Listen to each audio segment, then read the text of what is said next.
Lalu apa yang bisa dimaknai dari masuknya putra bungsu Jokowi sebagai kader PSI? Kita akan bahas bersama Direktur Eksekutif Parameter Politik Indonesia, Adi Praitno. Mas Adi, selamat malam. Selamat malam Nitya. Terkuak sudah ya, jadi sosok mawarnya tidak perlu tebak-tebak buah manggis lagi. Tapi begini, yang menarik justru adalah karena penyerahan KTA Kaisang sebagai kader PSI ini di rumahnya Pak Jokowi. Bagaimana Anda membaca momen ini? Ya sebenarnya secara prinsip kalau kita melihat PSI sejak awal memang tegak lurusnya dengan Jokowi. Bahkan dalam Kopdarnas Nasional beberapa waktu yang lalu dilaksanakan di Istora Senayan, PSI mengusung slogan yang cukup luar biasa, Jokowisme. Teman-teman PSI itu menegaskan bahwa sikap politik, orkestrasi, manuver, dan bahkan mazhab politik mereka tentu beririsan kuat ya dengan Jokowi. Jadi tidak mengherankan kalau kemudian per hari ini kita bisa melihat bagaimana Kaisang Pangarap ini kemudian mendapatkan kartu anggota partai dari PSI. Mungkin Kaisang melihat bahwa ada mutual interesting, mutual understanding antara PSI dan Kaisang. Hmm. PSI lihat sebagai partai politik yang selama ini memang selalu tegak lurus, selalu pasang badan dengan Jokowi. Jadi tidak mengherankan kalau kemudian pilihan politik dari Kaisang berlabuh ke partai politik yang sebenarnya sampai saat ini dari dulu merupakan replika politik dari Jokowi. Bagi saya tidak ada yang terlampau mengejutkan. Satu-satunya yang mengejutkan adalah kenapa PSI, Iya. apapun judul PSI ini adalah partai politik yang tidak lolos ke Senayan. 2 hari yang lalu, Mbak Nitya, saya di Twitter itu nulis satu status yang kemudian diserbu oleh teman-teman PSI. Saya mengatakan ibarat ukuran baju, baju yang dipakai oleh Mas Kaisang masuk ke PSI ini terlampau kecil, terlampau sempit ya. Karena mengingat Mas Kaisang ini kan punya nama besar, apapun Betul. judulnya, Mas Kaisang ini cukup populer, Hmm. anaknya presiden yang saat ini digandrungi oleh begitu banyak Gen Z dan kelompok-kelompok milenial.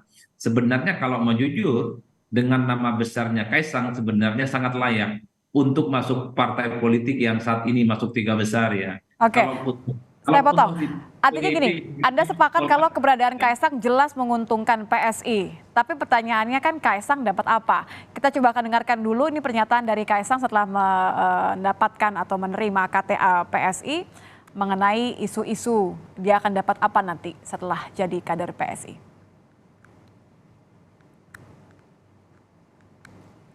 Kita akan dengarkan terlebih dahulu pernyataan dari Kaisang.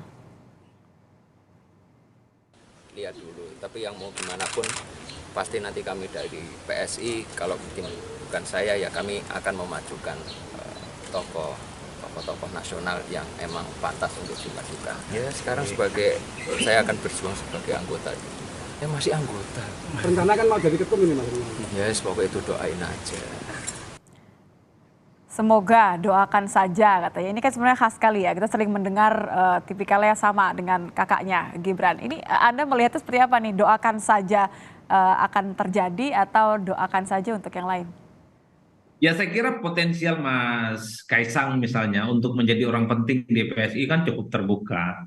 Pernyataan tadi itu kan menegaskan ya Kaisang siap menjadi orang penting ya entah itu ketua umum ataupun dewan pembina yang saya kira dua posisi strategis yang di PSI memang nyaris cukup prestisius ya yang sepertinya memang cukup layak untuk diberikan kepada Kaisang. Oleh karena itu bagi saya kalau Kaisang masuk PSI hanya sebatas anggota biasa tentu bajunya terlampau kecil, Hmm. terlampau sedikit ya. Makanya tidak mengherankan ketika Kaisang ke PSI, dugaan publik kalau tidak ketua umum, kalaupun toh tidak ketua atau sekretaris Dewan Pembina, mungkin akan ada posisi yang cukup strategis di mana memang menempatkan posisi Kaisang pada posisi yang cukup kunci ya.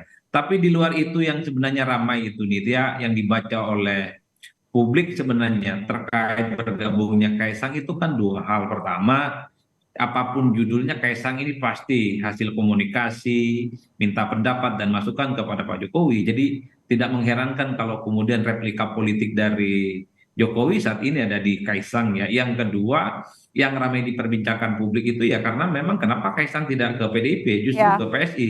Partai politik yang selama ini memang misalnya cukup diidentifikasi bahkan memiliki kedekatan dengan Prabowo Subianto. Meski PSI sampai hari ini belum menentukan pilihan politiknya, apakah tetap ke Ganjar atau ke Prabowo, tapi ini kan relatifly akan memancing hubungan yang relatifly akan agak sedikit kurang nyaman, terutama dengan teman-teman PDIP memasuki tahun politik ini.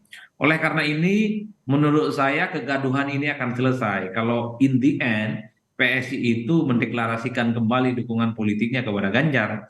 Jadi sekali Kaisang misalnya tidak ke PDIP, tetap di PSI, tapi PSI kembali ke rumah lamanya, mengusung Ganjar Pranowo, saya kira tidak akan ada persoalan. Nggak masalah Tapi gitu ya. Tapi kalau ya, misalnya, itu kan kita masih berandai-andai, kalau misalnya tidak terjadi seperti yang idealnya tadi, akan seperti apa menurut Anda sikap PDIP? Kalau kemarin kan Ketua DPP PDIP, Jarod Saiful Hidayat sudah menyebutkan bahwa memang tidak melanggar, tapi ini akan menjadi catatan. Apakah ada sesuatu yang tidak bisa kemudian disampaikan dengan baik sehingga dalam satu keluarga ini memilih parpol yang berbeda? ya sebenarnya teman-teman PDIP beberapa waktu yang lalu silih berganti mengingatkan bahwa tradisi politik di PDIP itu di mana keluarga besar mereka berada dalam satu rumpun dan satu barisan di PDIP. Jadi kalau ada bapak dan ibunya ada kader PDIP, maka otomatis keluarga besarnya pun juga berdarah PDIP. Tapi rasa-rasanya itu tidak terlampau menjadi perhatian oleh Kaisang. Terbukti per hari ini Kaisang lebih memilih PSI sebagai pilihan politiknya. Tentu bagi PDIP memang kalau kita melihat reaksinya datar-datar saja, mereka tidak kritis, mereka tidak agresif, bahkan mereka menganggap ini persoalan biasa gitu ya. Meski secara alamiah harus diakui, tentu PDIP sangatlah kecewa ya karena apapun mereka berharap betul bahwa Kaisang yang saat ini notabene-nya adalah anak presiden harus menjadi bagian dari PDIP. Saya membaca ini adalah bagian dari komunikasi politik dari teman-teman PDIP. Kalau agresif menyerang Kaisang khususnya tentu ini akan kontraproduktif. Justru PDIP lah yang kemudian akan mendapatkan kritikan dari publik ya. Oleh karena itu kalau mau jujur ya PDIP nggak nyaman sebenarnya dengan Kaisang masuk ke PSI. Tapi pada saat yang bersamaan PDIP tidak bisa berbuat banyak. Karena apapun pilihan politik seseorang itu tidak bisa Pribadi ya. diintervensi oleh siapa. Jadi sangat Ya, disayangkan tapi tidak ada yang bisa dilakukan. Baik, terima kasih Mas Adi Praitno sudah bergabung bersama kami di Kompas Malam. Selamat malam Mas Adi.